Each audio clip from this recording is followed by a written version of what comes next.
안녕하세요. 양한성 목사입니다. 페트라 유니버시티 선교학 개론 제1강 선교란 무엇인가 강의를 시작해 보도록 하겠습니다. 잠시 기도하겠습니다. 오늘 저희들에게 귀한 시간을 허락하여 주시니 참으로 감사를 드립니다. 지혜를 주시어서 잘 알아들을 수 있도록 도와주시옵소서. 예수님의 이름으로 기도드리옵나이다. 아멘. 여러분, 그 선교 현장에 여러 변수들이 발생했어요. 그래서 우리가 전통적으로 알고 있던 그 선교의 방식들이 많이 바뀌었다는 느낌을 받게 됩니다. 자, 먼저 이런 일들이 있죠. 전 세계 난민 현황인데요. 전 세계적으로 약 8천만 명의 난민들이 발생해서 전 세계로 흩어지고 있다는 사실이에요. 중남미, 아프리카, 아시아, 중동, 유럽 등 전 세계로 난민들이 흘러 들어가고 있습니다. 이것들 때문에 각 나라가 고민 아닌 고민을 하고 있습니다.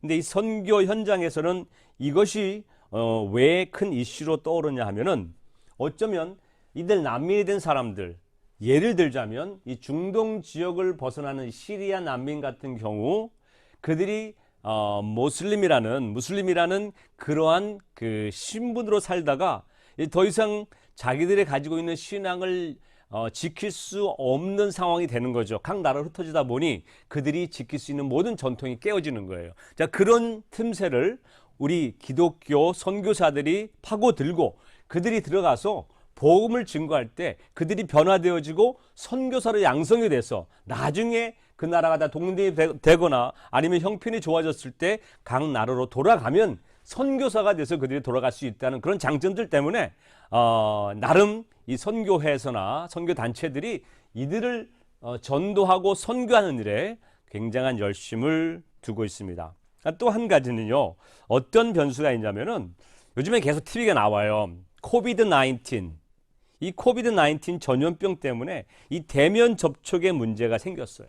더 이상 사람과 사람이 만나서 전도할 수 없고 선교할 수 없는 그런 선교 형태의 변화가 생기게 되었다는 거죠. 이번 코비드-19도 끝날 것이 아니라 앞으로 전염병이 계속 발생할 것이고 이 전염병이 발생할 때마다 각 나라는 빗장을 걸어 잠글 거예요. 그러면 우리는 어떻게 선교할 것인가? 선교를 중단할 것인가? 아니잖아요. 그래서 이 선교 단체들마다 이런 문제들을 가지고 어떻게 저들에게 접근할 것인가, 어떤 형태의 선교가 필요한 것인가 라는 고민을 가지고 연구 중에 있습니다. 가장 큰 이슈는요, 이 선교 현장에 모라토리움이 있었다는 거예요. 모라토리움. 모라토리움이 뭘까요? 제가 좀 쉽게 설명하자면 이거죠. 건물을 지어 올라가는데 갑작스럽게 이 건물을 지는 모든 경비가 중단이 되는 겁니다. 그래서 인부들에게 임금을 지급할 수 없게 되고 그러자 이 인부들이 모두 한꺼번에 다 현장을 떠나가는 일이 발생해요. 중장비 기사들도 중장비를 두고 그냥 떠납니다.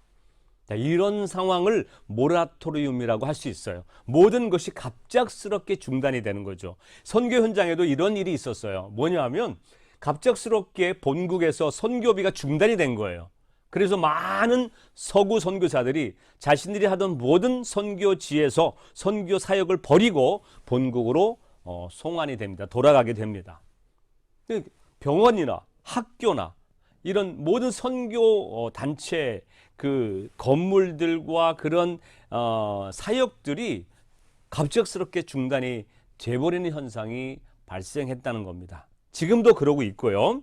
자, 그런 곳을 이제 아시아계 선교사들, 특히 이제 한국인 선교사들이 그것을 대신 맡아서 선교를 하게 되는 일.